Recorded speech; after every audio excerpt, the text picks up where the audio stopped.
Bienvenidos a la oficina de PGH, para nosotros es grato tener nuevamente tu atención. La historia narrada a continuación no pretende hacer apología al delito, solo tiene fines históricos e informativos. Recuerda que el relato está basado en anécdotas e investigaciones, por ello puede que algunas cosas no hayan sucedido como se cuentan en el video, eres libre de sacar tu propia versión. Era casi tan buen deportista como su hermano Héctor, una mula para el atletismo y la cicla, dice un compañero de estudio. Y la que fue amiga de su hermana dice que era bello, recordándolo.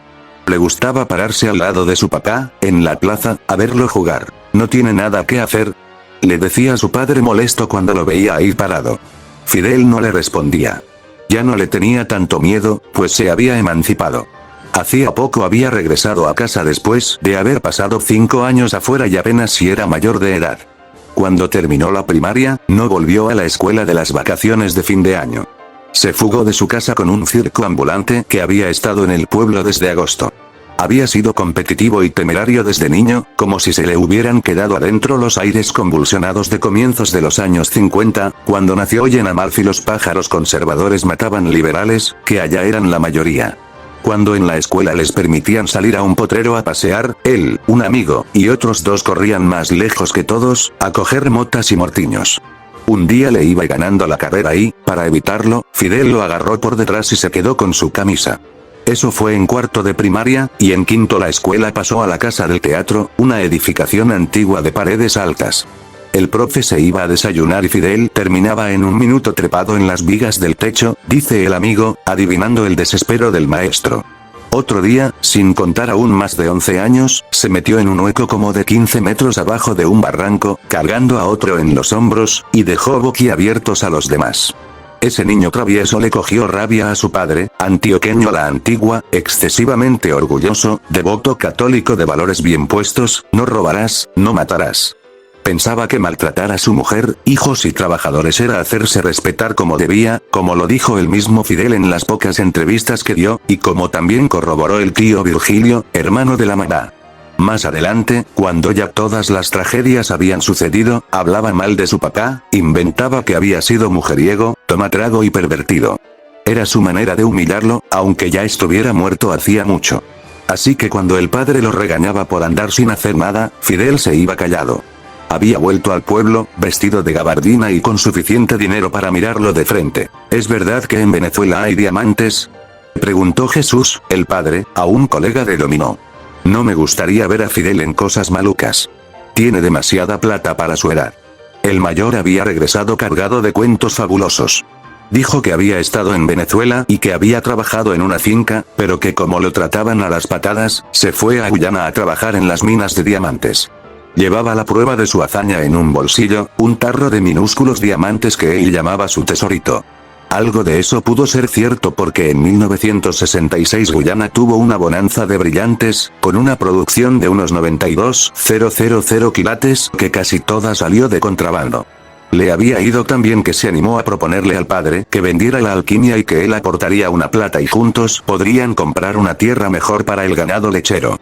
Jesús le dijo a su amigo que temía que su hijo estuviera trayendo contrabando desde Venezuela, pero de todas maneras hizo el negocio y juntos compraron la nueva finca. Según la escritura registrada en Amalfi, el 27 de febrero de 1972, compraron, por 200,000 pesos y por partes iguales, una finca en la vereda del río de 320 hectáreas con lindero sobre el río Riachón llamada La Blanquita. En esa época Fidel tenía 21 años y usaba su cédula original número 8.314.775, expedida en Medellín, que a los pocos años cambió. Su hermano Carlos, a quien Colombia conoció como el jefe del paramilitarismo de fines de los años 90, tenía 6 años. La pequeña fortuna le desató la ambición y Amalfi le quedó chiquito. Iba cada vez más a Segovia, el ruidoso pueblo de mineros de oro al nororiente de Amalfi, a jugar billar y pool y a apostar. Una vez lo pelaron en las cartas y Toño Ospina cogió un puñado de dinero y se lo regaló. Te doy la suerte, le dijo. Y se la dio porque después ganó muchísimo, cuenta Jesús Ignacio Roldán, hoy más conocido por su alias Monoleche, amalfitano reclutado por Fidel en las filas del paramilitarismo cuando era jovencito, igual que tantos otros coterráneos. Debido a su admiración por Castaño y a las horas que pasó con él, Roldán se sabe de memoria sus anécdotas. En las ferias, Fidel montaba juegos de azar. Por esos días se compró un camión Pegaso y se lo dio a conducir a Efraín Ruiz, un rubio grande, que estaba casado con su prima Edilma en Aogil.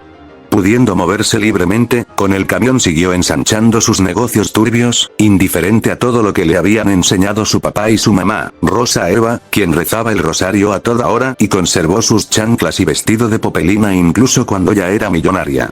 Dijeron después él y sus hermanos que habían robado madera, contrabandeado y asaltado camiones de mercancía. El pueblo no dejó de tratarlos por ello.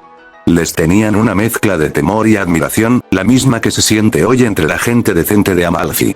Temor porque ya saben de lo que fueron capaces, y admiración porque triunfaron, consiguieron salir de la pobreza, del anonimato, liberarse de la brega de esas lomas. Por medio de Efraín, el rubio del camión, conocieron a Marina Ruiz Arroyave, pariente suya y posteriormente esposa de José Vicente Castaño, sexto de los hijos de Jesús y 6 años menor que Fidel. Desde la sombra, años después, Vicente trazaría la gran expansión del paramilitarismo. Tenía la nariz aguileña y los ojos amarillos. Marina, su esposa, fue su conexión con Miguel Arroyave, primo de esta e hijo de Gustavo, el humilde caficultor amalfitano de la vereda de Manzanillo.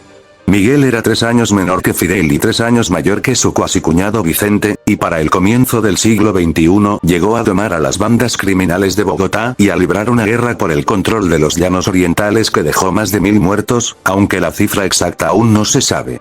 El dinero fácil también hizo rudo a Fidel Castaño. Un día se enteró que una muchacha del pueblo había hecho meter preso al papá porque, borracho, le había pegado a la mamá. Estando en el bar con amigos dijo que esa muchacha se merecía que le echaran ácido en la cara. El 5 de noviembre de 1975, esa aterrorizada joven que apenas cursaba 9º grado de bachillerato, aconsejada por su familia, lo denunció por injuria y calumnia en el juzgado único de Amalfi. Estaba muerta de miedo, me parecía que me iban a echar ácido en cada esquina, cuenta hoy. El juez se abstuvo de investigar y a los 15 días archivó el caso. A ella le contaron que el juez había regañado a Fidel por asustarla. Ella volvió a verlo muchas veces, incluso comía en su restaurante, pero nunca la volvió a molestar. Hacia fines del 75, ya seguramente con ganas de irse a aventurar de nuevo, escrituró su parte de La Blanquita a Cardina Gómez de Peláez por 125.000 pesos, y a los 9 meses esta se la vendió a Don Jesús. Quién sabe por qué el hijo no le vendió al padre directamente. Quizás porque andarían de pelea. Otro dato sugiere que el mayor de los Castaño ya iba en caída libre hacia el bajo mundo. En julio de 1977, Fidel, de 26 años, sacó una segunda cédula en Amalfi y no volvió a usar su cédula de Medellín. Años después la justicia determinó que el número de esa segunda cédula pertenecía a Flavio Antonio Rentería. Casualmente de la Oficina de Registros Públicos local desapareció un libro con el registro de las identidades de una buena cantidad de amalfitanos, entre ellos el de Fidel Castaño. Después se volvió a ir. De sus andanzas criminales durante esa ausencia dio cuenta Carlos Mauricio García, un capitán del ejército retirado, ya fallecido, proveniente de una culta familia de Medellín, que llegó a ser quizás su mejor amigo. García, cuyo nombre en el paramilitarismo fue Rodrigo Cero, dijo que Fidel se había asociado con Carmilo Arturo Zapata y con el Mono Trejos, y que estuvo involucrado en un robo millonario a la sede del Banco de la República, la Banca Central Colombiana, en la ciudad de Pasto, en Nariño, el departamento en la frontera sur del país. Fidel se asoció con otros individuos que tenían metas comunes a las suyas. Uno era Camilo Zapata y otro era un individuo que tenía fama de ser delincuente, lo llamaban el Mono Trejos. Con ellos fue que Fidel aprendió a estafar, a jugar las cartas, etc. Eran ese tipo de personas como los que aparecen en una película que es clásica que se llama El Golpe, en la que un grupo de pícaros deciden estafar a un grupo de mafiosos que controlan a Chicago. En medio de todo eso ellos hicieron muchas cosas, entre ellas un robo a una sucursal bancaria en la ciudad de Pasto, por medio de un túnel. Se robaron como 80 millones de pesos, una gran fortuna para esa época, contaría Cero. Las fechas y las circunstancias que dio, coinciden con lo que la prensa registró en el momento. El Mono Trejos, Néstor Trejos Marín, fue un asaltabancos y socio de Camilo Arturo Zapata, el excéntrico y supersticioso criminal que compró el castillo de Marroquín en las afueras de Bogotá. Zapata fue sospechoso de haber realizado un robo al Banco de la República en Cartagena, en agosto de 1973, casi idéntico al de Pasto del que habla Cero, el cual, en efecto, sucedió en abril de 1977, cuando Fidel se había ido de su pueblo. En ambas ocasiones se llevaron el dinero por túneles cavados técnicamente, solo que en el de Pasto sacaron el doble de la plata, 82 millones de pesos, unos $2,5 millones de la época. Quizás no sea coincidencia que a fines de ese año del robo bancario la familia Castaño estaba danzando en millones. En octubre de 1977, Fidel se compró un bar en plena plaza de Segovia, llamado El Minero, un local de casi 200 metros, que escrituró por 200.000 pesos.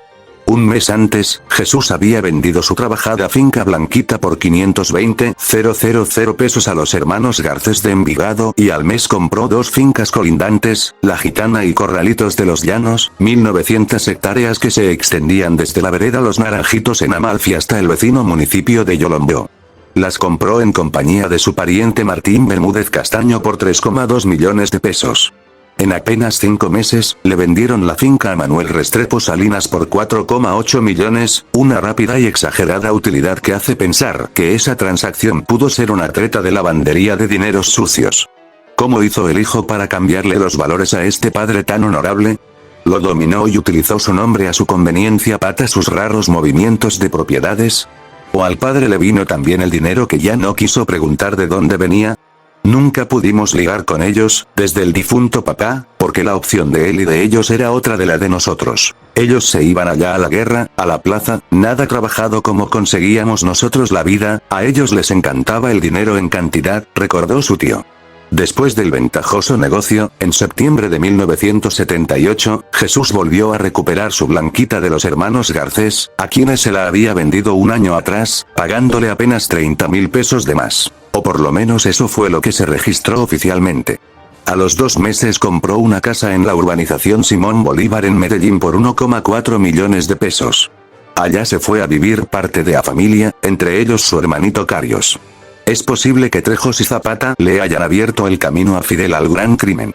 El primero había compartido la cárcel La Ladera de Medellín con un Pablo S., jovencito, preso por robo de carros, y el segundo conformó un emporio de 180 empresas. Había sido socio del mágico Gonzalo Rodríguez Gacha. Juntos debieron hacer el tránsito hacia el negocio clandestino más prometedor del momento, el tráfico de nieve. Gracias por llegar al final del relato. No olvides suscribirte al canal y compartir el video. Hasta la próxima.